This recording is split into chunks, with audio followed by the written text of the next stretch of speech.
I'm standing in the dry Guadalupe River as it goes under the 87 freeway, and you kind of get a real good viewpoint of the trash situation. And so we're down here just wanting to share with you. You can actually now see the trash coming down the hill, and there's an encampment right above this bushy area to the right. And then down in the stream to my straight ahead, we have all these items that have been thrown into the water. One of the things that we want to help people to understand is what is the harm with, people that are living along these waterways in close proximity to the stream. Well, what happens is each year we have our winter storms, and when the water starts flowing through these areas, it will actually go all the way up to that beam. So I'd be under about 20 feet of water, and what happens to all this staged trash? And that's the concern that we have, is that if you look, all of this will then start moving down the stream. The plastic will get shredded into smaller pieces, some of it all the way down to microplastic size, and then make it all the way out into the bay. And that's the concerning thing, is that this problem is not just isolated to St. John's Bridge on the Guadalupe River. This is a much larger impact on our environment and the bay and the ocean. But one of the things that I did is I quickly came down here just so you get an idea of what type of trash we're finding in these areas. It's, there's a whole bunch of plastic bottles. We've got trash bags. All of the food, because there's no refrigeration down here, the people that are living here have got to, source food that's typically in these packages, and then it's just discarded along, this area. And then either we are able to get in and get this trash picked up, or the storms will push it down the waterway.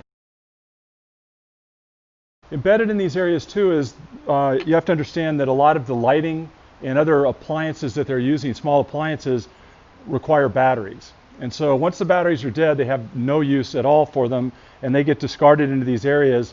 Under a couple of the bridges over at Willow, we pulled out close to 200 batteries from these encampments, and then what was spilled into the water. The problem is that along these stream areas, there is no trash pickup, so you end up with mountains of this plastic, very difficult for the environment to handle, sitting down in these areas. And so today we're going to kind of talk about what is the harm in having people in close proximity to our waterways. So what we have done in the past, we've actually come in, we've grabbed the trash, we've done trash counts. What we did is last year, around this corner after the major flooding, we came in and we did a trash count.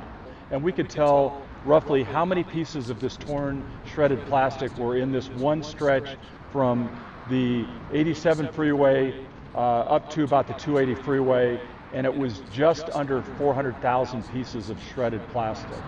So a lot of that's actually not just getting caught up in the trees, but a lot of it is making it down to the bay, and that's the harm that we want to kind of communicate is when you have people living this close to the waterway, then you have this potential situation occurring.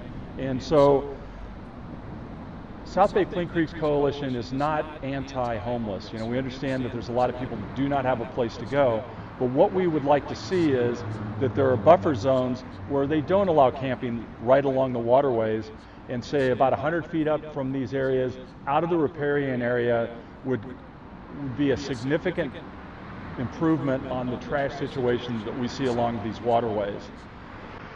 Our group this year will probably reach the 1 million pound trash mark, which is, crazy to think about. 1 million pounds of trash. And what we would like to see is sort of restructure this thing so that it makes sense for both parties. It's healthy for the environment, and then it's healthy for our homeless people, because thinking that living in squalid conditions like this is a benefit to our homeless, the whole thing needs to, we need to kind of rethink this situation.